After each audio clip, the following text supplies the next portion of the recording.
Hello, movie fans, and welcome to iTalk Movies. Today I am in studio with Renee Felice Smith. We will be talking about the new movie in which she stars, The Relation Trip. She also co-wrote, co-produced, and co-directed this movie. You might also recognize her from NCIS LA, so don't worry, we'll talk about that a little bit too.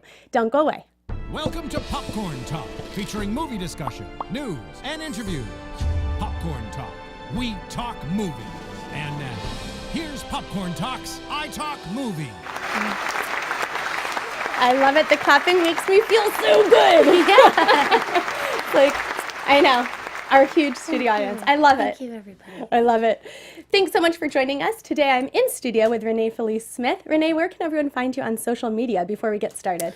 That would be Renee Felice Smith, at Renee Felice Smith on Instagram, or Renee F. Smith on Twitter. But to be perfectly honest, I'm way more active on Instagram because I'm a visual person and I just think it's more fun. Absolutely. So now you know where you can find Renee. I'm Zoe Hewitt, your host. You can find me on Twitter and Instagram at RealZoeHewitt. And so first, getting started with The Relation Trip, we were talking just before that now that you have a movie called The Relation Trip, it's hard to say relationship. Yeah, it's impossible. I'll just find myself in conversation and I'm just constantly saying relation trip. I'm tripping over my own words and it's all our fault. It's by our own design, Chris, myself, co-writers, co-producers, everything else in life, co-directors came up with the title, and we just, we really did it in. We've done ourselves in.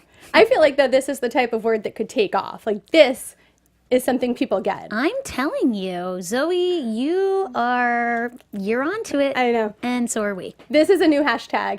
And people can hashtag Relation Trip, right, and find out all about the movie. Now, this movie is so great about these two awkwardly wonderful characters. So you play Beck, and Liam, who's played by Matt Bush. Matt Bush, super talented. Just, oh my God, you'll fall in love with him from the second you lay eyes on him. He's just so complicated. He just plays this complicated character effortlessly. He's very fun to watch. Well, you guys both are fun to watch, as is the rest of the cast, and you've assembled a cast of friends, really. So how did you go to them and say, like, by the way, can you help me out? I've got a script. Right. Well, Chris and I had the idea back in April of last year. Actually 2016 now, and we wrote the script in 2 weeks with another friend of ours, Dana Scanlon, who is an amazing writer and worked on NCIS LA, so I knew him from, my day job, so to speak. And we pitched him the idea over lunch one day. Chris and I had about a 40-page treatment. We had some odd scenes written. We knew the beats we wanted to hit. We had never written a feature before. Dana is super prolific, and he's written tons of features, and he's been hired over and over again because he works so quickly. And we knew that if we worked with a structure genius as he is, we would be able to crank this thing out in the timeline, the condensed timeline that we had. We only had 2 months to make this film. So we wrote the script in 2 weeks, which is ridiculous. If you know the timeline for, how long these things actually take in the real world, it could take 2 years. Right. But we just literally cleared our calendars and got in the room together. We outlined the script in the first week, and the second week we broke it up into acts, and we took the scenes that we wanted to write from each act, and then we compiled everything, and we had about 170-page script. That's also ridiculous because we just overwrote. We wrote everything so that we had something to kind of hack into, and then Chris and I took that version of the script and we went through again, and kind of formed it into the movie that you can find today and watch today. And if anyone's wondering what they'll find when they find this movie, it's basically about two characters who decide that they're not going to be in a relationship because that changes people. So they are going to have strictly a friendship and go away together. Right. And things, of course, I mean, we can surmise, probably not going to be exactly like they think. Two self-professed loners who go away together for the weekend, and then they've sworn off relationships. They've seen them basically not work out, and they don't want that for themselves. They're just looking for a buddy. And they go away together and essentially move through every major kind of relationship trope that we've seen in every rom-com from the beginning of time. They move through those tropes within a 3-day period. So everything is super heightened. Chris and I are a big fan of Charlie Kaufman and Michel Gondry, you know, the surreal, using the surreal to heighten those moments for added effect and metaphor. You know, I love watching films that are imaginative. Eternal Sunshine was a huge inspiration for both Chris and myself. It kind of hit at the perfect time. We were both in high school and seeing that film, and you're like, whoa, films can be this is a film. Films can be made like this. This is so different. You know, that bed in the middle of, you know, the beach. Just it elevates the story, and I think makes it more impactful. So that's really what we wanted to do with this film as well, and that's why we have so many surreal elements that help hopefully elevate the story and make each moment more impactful. Yeah, absolutely. And I think so tied in with those surreal moments, they really exist as a lot of symbolism too for what's going on. Like, I loved when your characters are, I feel like now I don't know if I should say it. I don't want to give anything away. But I'll just say then that there's a moment with your faces. Yes. And I love that. Thank you. Thanks.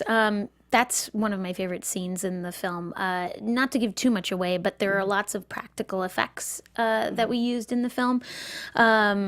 And in this one piece, I feel like we have to say it. Now we might I don't have know. to. How do we talk about it without talking about it? At least it's not a big, it's not a plot moment where we're giving the plot away. Exactly. Well, these two people are obviously getting to know each other, and what happens, you know, metaphorically, we kind of take our masks off, right? And then we're finally honest with each other in that next moment. And that happens visually. We see that unmasking happen on screen in a very practical way.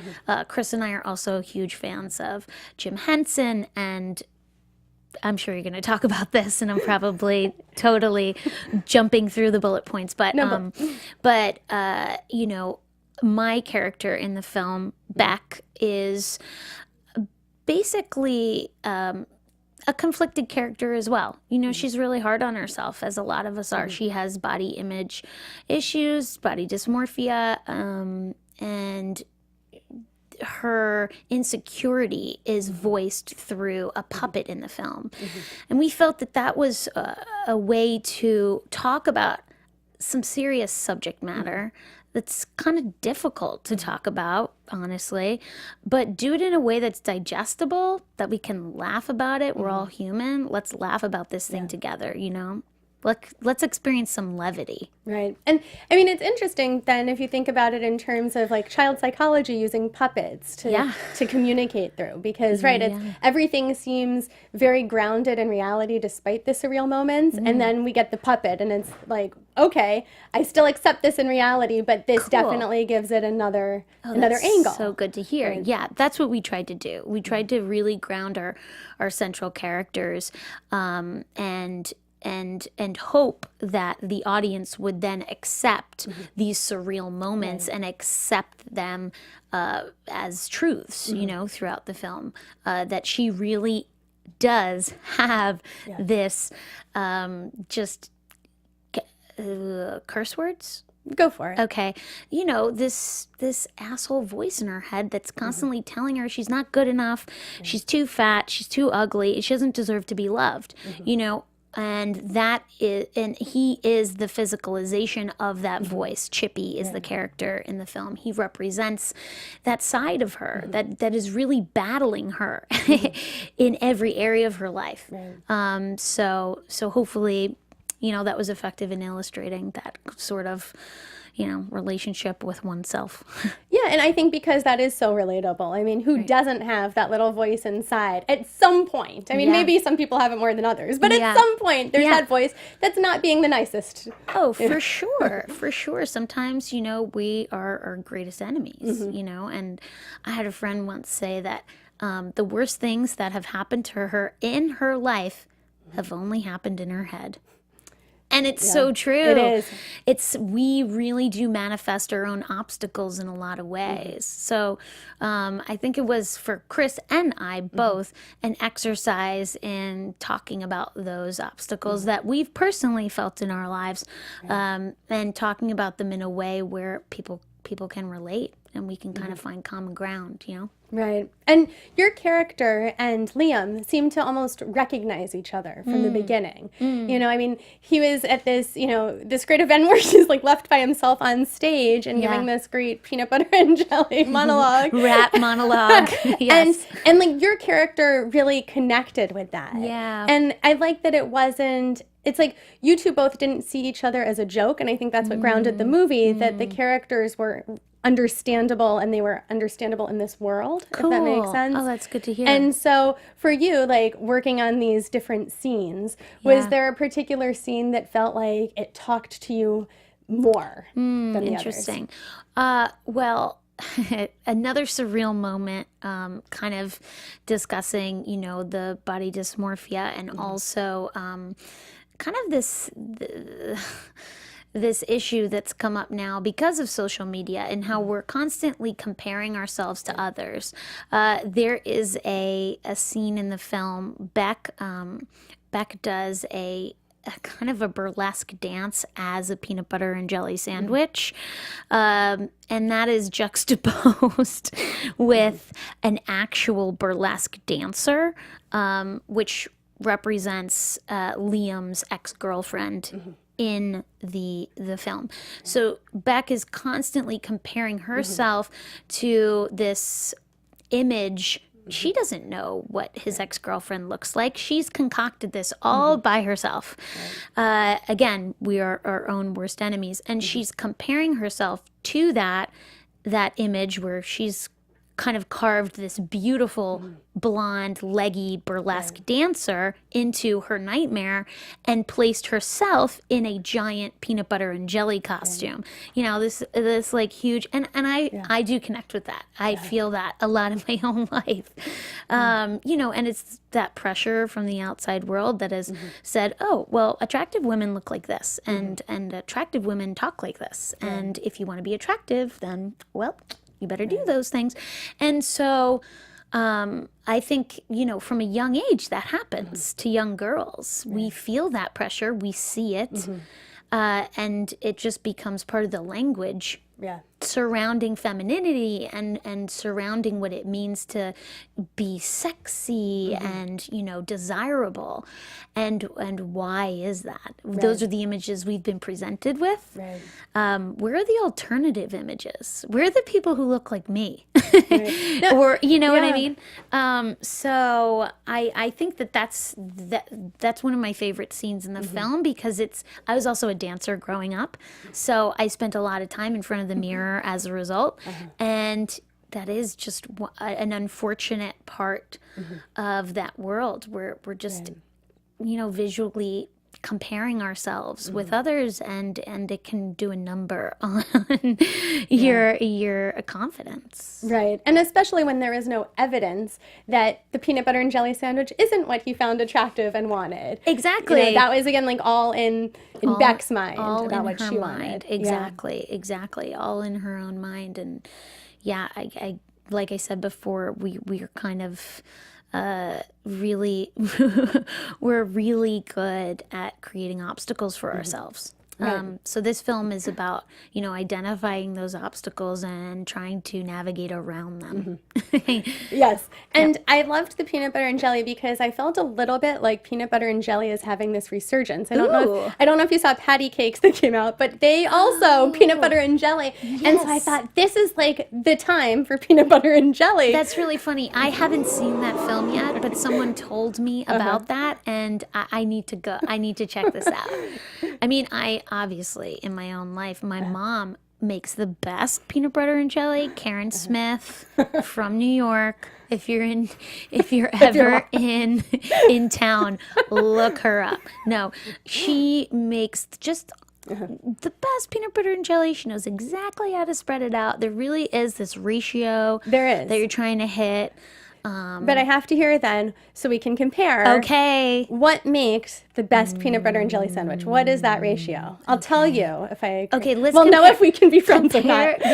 We'll decide. Okay. Compare and contrast. Yes. Should you want to go first? No. Oh, good. Okay. I promise I won't change my answer though. That's fine. Okay. And I respect that. Thank you for that. Okay. So I would say I'm a fan of country white bread for peanut butter and jelly only. Okay. This is part of the bread selection is big deal. Big deals. It can be a big deal. Yeah. Because I have a friend who's like potato bread all the way, and I'm like, potato bread? Just potato bread's great. If we're going ham and cheddar, turkey Swiss, I'm all for potato bread. But for this, I'm really looking for that country white. Okay, country white. And how do you what about the peanut butter? Okay. Crunchy or smooth? Crunchy. I could go, honestly, perfectly honest, I could go either way. I am so an equal opportunist peanut butter lover. I embrace that peanut butter. I want it. That's fine with me. How does Karen Smith make it though? Karen Smith usually is going smooth. Okay. She's going old school Jiffy Smooth. Okay. That was like the lunch pail, like standard. And I also, this is an essential part of my recipe, or I should say my mom's. My mom makes her own jelly. Oh. Karen it's hard Smith, to compete with that. Karen Marie Felice Smith makes her own jelly, Concord grape jelly. She grows it in her backyard, in my family's home, in the backyard. Wow. She planted it. She used to get it from a friend's mom who just had it growing wild in her yard, and they never harvested it or anything. So anyway, she planted her own now. She grows it. It's, man. It must be amazing. Yeah, it's kind of game-changing. Yeah. So homemade jelly, I think you just elevated the bar right there.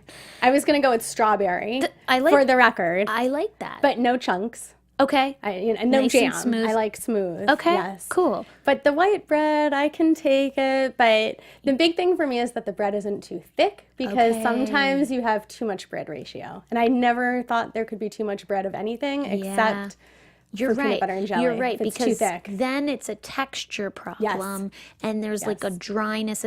Also, I do a glass of milk with it. Okay. I mean, I can live with that. Okay, good. Okay, see, we're friends. Oh, good. Okay, good. Okay, perfect. We got past. Now I'm really glad. A major hurdle. I thought we would have to end things right here without hearing any more about the movie. No. We've got this. Good. Because as much as we're joking about making peanut butter and jelly, that actually is a really integral part of the movie. And even by the end, it's like, wait a minute, you didn't make this quite right. Right. And so what does the peanut butter and jelly represent to you in the movie?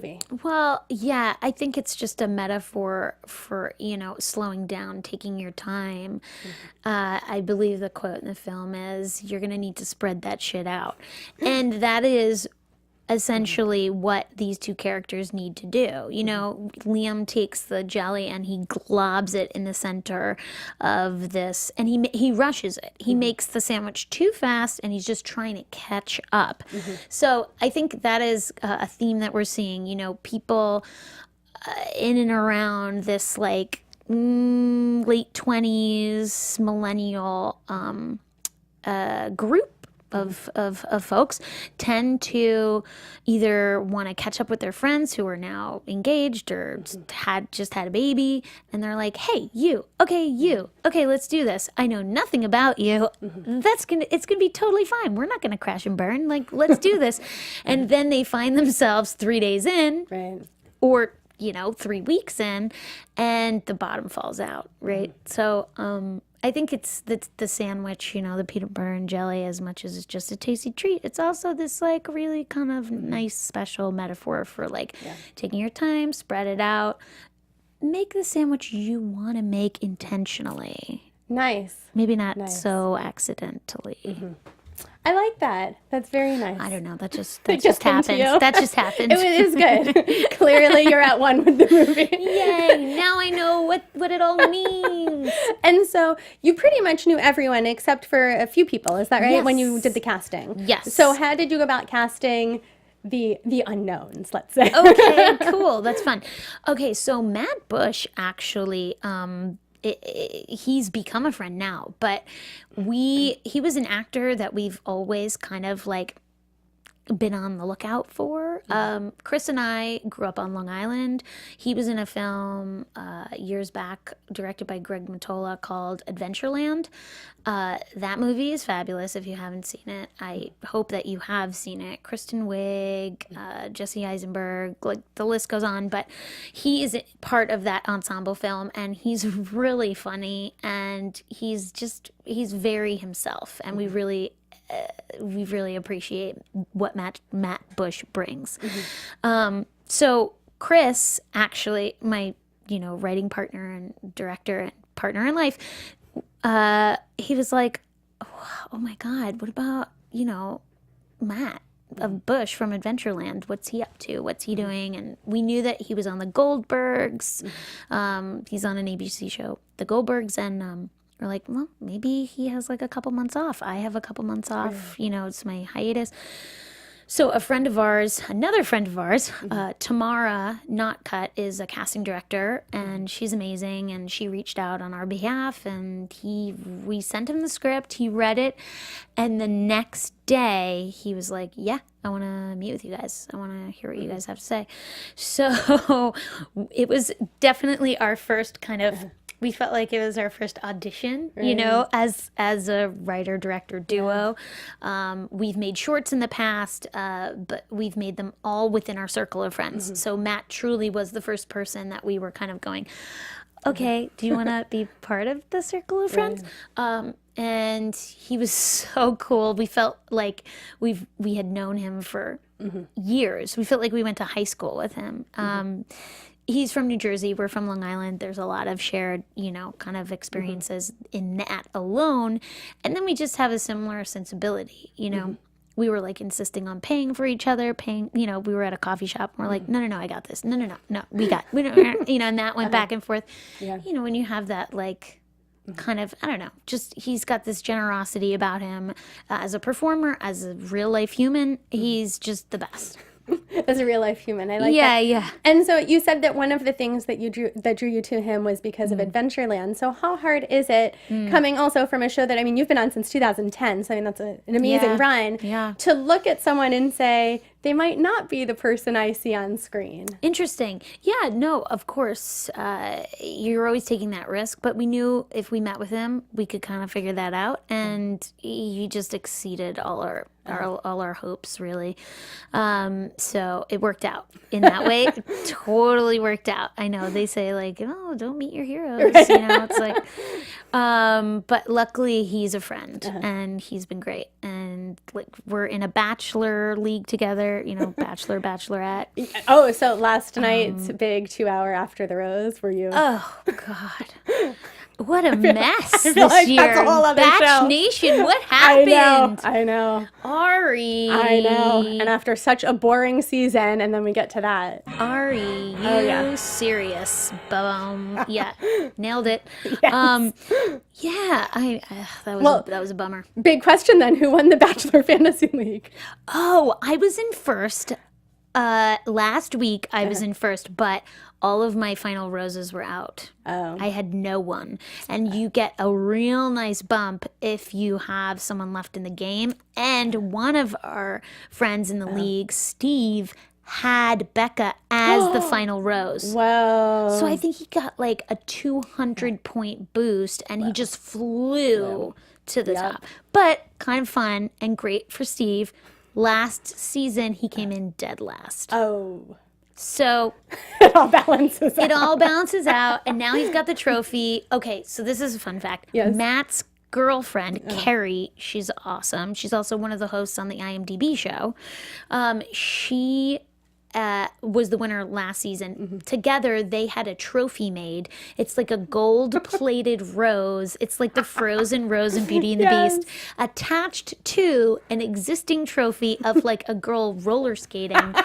And the bottom, there's like a plaque on the bottom, and they're having each season's winner engraved. Nice. So it's pretty official. That's definitely and official. We're really committed to this Bachelorette League. I really like this level of commitment that I see from you. Yeah, it's pretty intense. It is, and it is awesome. Thank you. But I want to know then, just to go back to that momentarily. Yeah.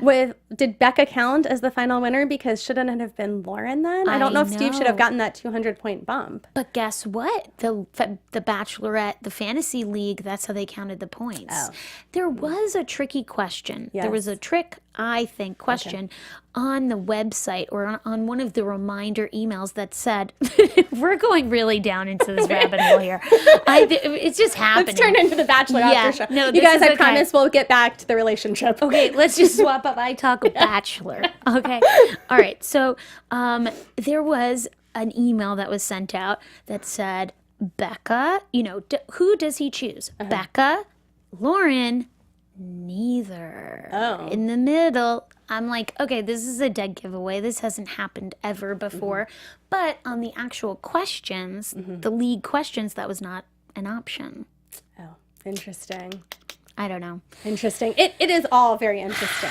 Yeah, it's an experiment, really. Just like making a movie and making a movie with your friends. And how is co-writing, co-producing, co-directing with your co-partner? You're good at that. You totally got us back on track. Very A+. Thank you. Major bonus points there. Yes, like 200 points like at Steve. least 200. Yes. You've just blasted to the top of the league.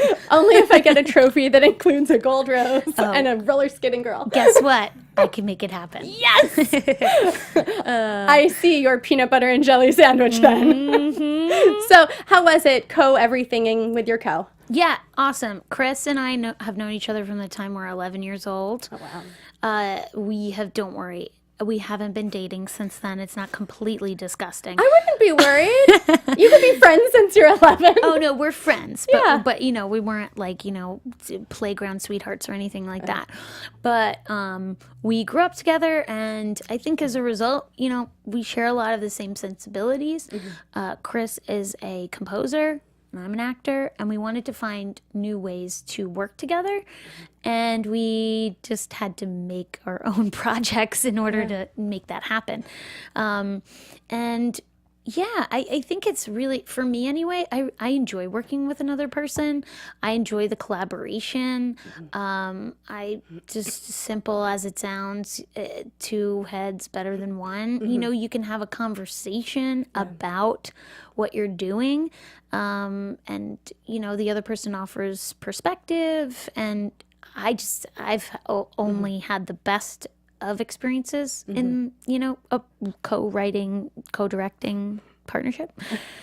But yeah, some people are like, how do you guys do this? This is like, I could never, I don't understand how you have a regular life and then also work together all the time.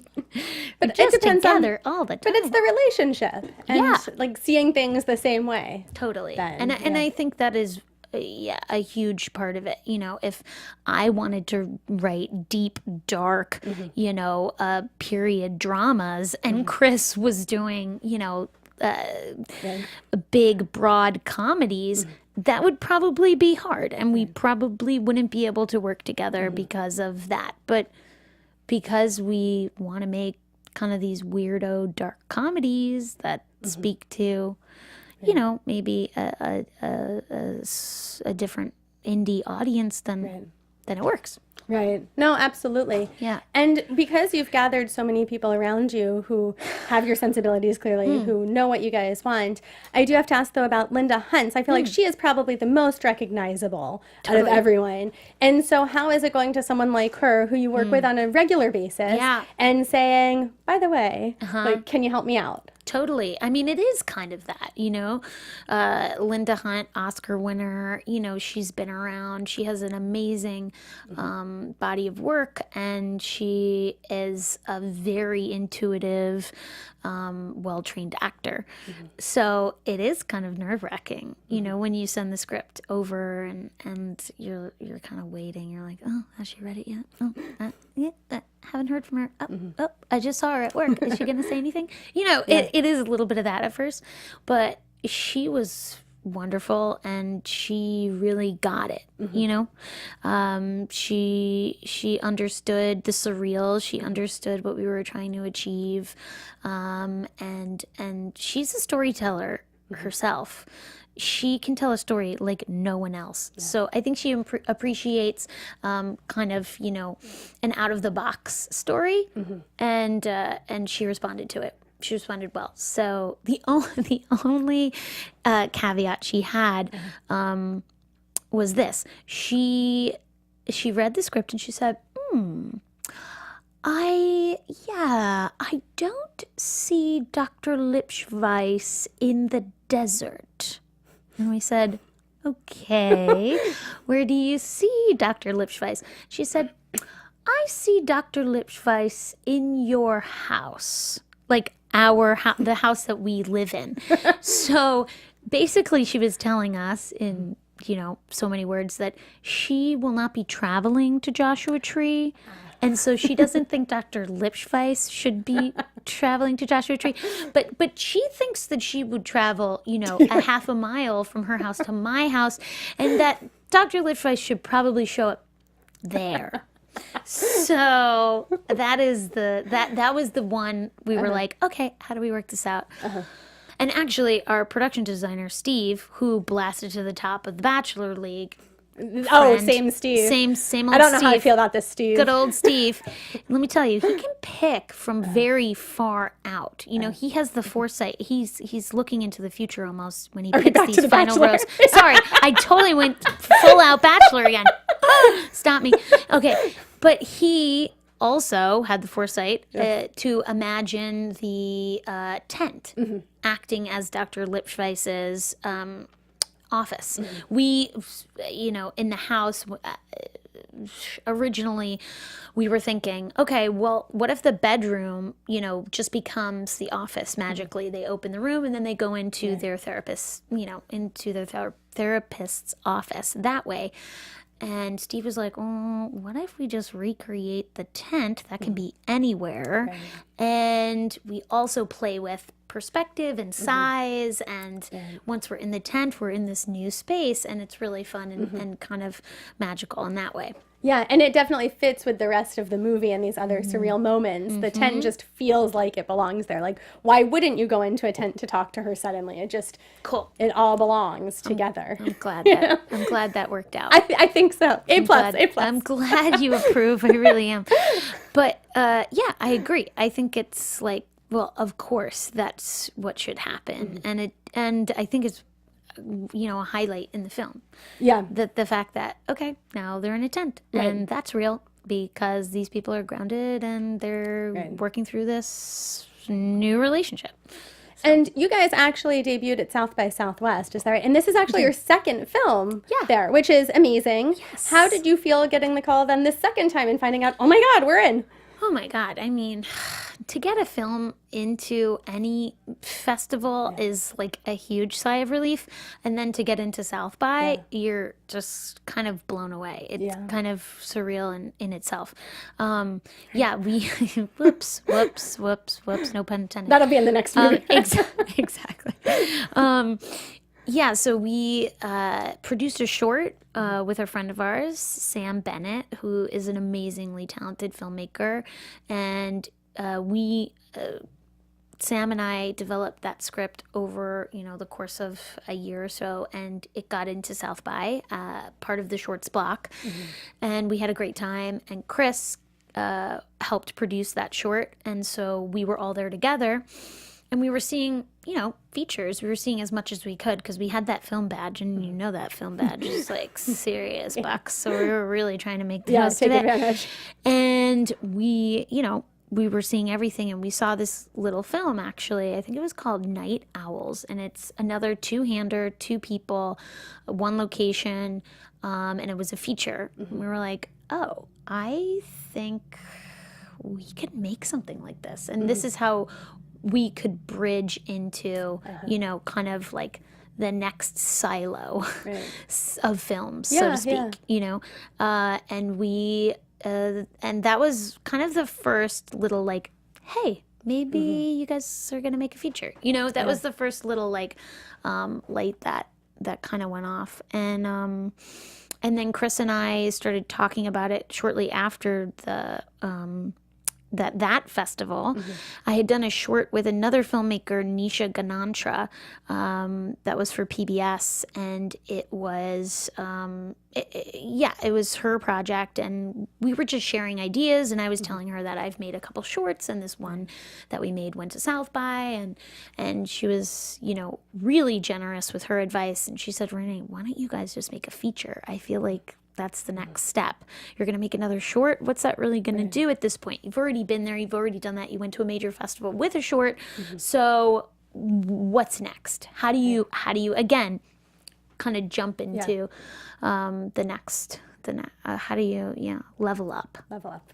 I was going to say the next rose bracket. But, Ooh, good. Ooh, that was quick. I should have, good job. No, thank you. It's because you were focusing on the film. Yeah, there you go. Exactly. We got to balance this thing out. Yes. It's part relation trip and the other part Bachelor. It's part Bachelor. Which is a relation trip in and of itself. OMG. So, You said it. Yes. Nail on head. Yes. Maybe there's a cross-promotional something or other. Clearly there is. I mean, really? Clearly. Every season is a full-on relation trip. Yes, it is. Okay. And so your character also, Beck, is very different from your role of Nell on NCIS LA, where you are into tech and very different. Yeah. So who do you feel like is more like the real Renee? Interesting. I feel like there's a blend. I feel like I'm somewhere in the middle, I'm not quite as type A. Nell is like Renee to the 10th power, She's like the smartest girl in the room. Her IQ's off the charts. She tends to interrupt people and kind of finish their sentences, which she's actually pulled back a lot on that over the years, but every once in a while, she kind of oversteps her boundaries because she's a little precocious, and then she's kind of knocked back a peg. But I think that her tenacity is something that I possess. Nell's extremely tenacious and ambitious, and I think that I am ambitious as well. And I think that ambition, usually has a negative connotation, because I don't know. I just have I feel that a lot of times ambition is lumped in with like a ruthlessness, and I think that that's false. Yeah. I think that we can be ambitious and we can be really kind and we can be really generous and really helpful, but we can want we can want for ourselves. Yes. And I think that as a female, I don't know about you, but I think throughout my life, different at different times, certain people have been like, maybe you have enough. And you're like, wait a second, why can't I also want that for myself? Right. So I think that's kind of interesting. And Nell really is pretty gracious with that ambition. And I think that it's something that audience members really appreciate, that she is this kind of driven, type A truth teller. Right. And you happened onto one of my favorite topics, because I agree. I think ambition has a negative connotation, but I think for women specifically, along with calling like a girl bossy instead of a leader, same thing. Oh So my gosh, yes, I 100%. completely, one of my favorite topics for sure. Yeah. Yeah, because it's very different. If Nell were, I'm trying to think of now the masculine Nell, which I guess is Neil. I don't know. I don't know. Nell were Neil. Sure. Right? Then Yes. there would be no problem at all with that. Yeah. Yeah, She would just be driven, period. You Right. know? But I think that actually on the show she has garnered a level of respect amongst the teammates, and she's really been like very clutch in many situations. She's really, stepped up and kind of save the day in a lot of situations, which is great for an audience to see. You know, this kind of younger, Right. nerd-esque, intelligent, forward-thinking young woman come to the rescue of the big burly dudes. Right. You know? Right. So that's kind of fun. It is. It's nice to see that. It's nice to have that happen as well. Yeah. And you actually were presented with an award for women in tech, right? Yes. Because of this role, but which is not like you normally, like tech-wise, right? Yeah, tech-wise. Oh, wow. So you practice all the dialogue, right? At the Yes. shop, at the grocery store. Is that where it is? Oh my gosh, yeah.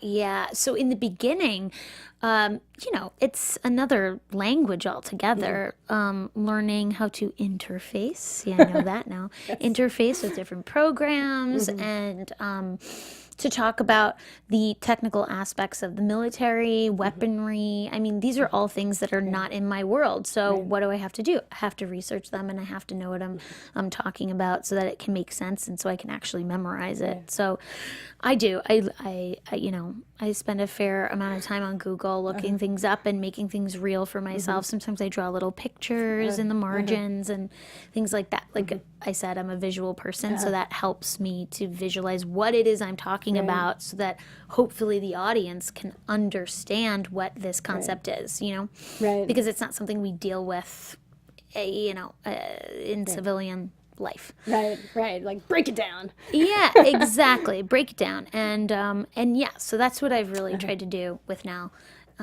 But it's gotten easier. I will say that.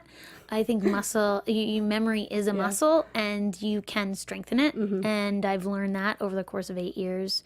I used to really stress out about like a monologue or some sort of very technical, detailed speech. And now I push it now, because sometimes I look at it the morning of and I'm like, ooh, I probably should have looked at that last night. But it's also a challenge, and I like that because it keeps me really present in the scene.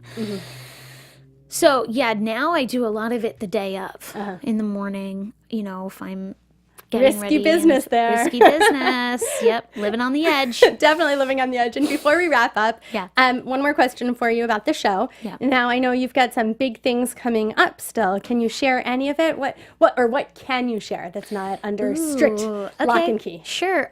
This is exciting. We are currently writing a series for Awesomeness TV, which is really fun and exciting. It's a vigilante story, another strong female central character who will go on a journey throughout the series. So I can't really give any more. That's basically all I can say on that. We're also working on another feature, which it kind of makes sense in the world of the relationship. It is another relationship film about the modern dating landscape.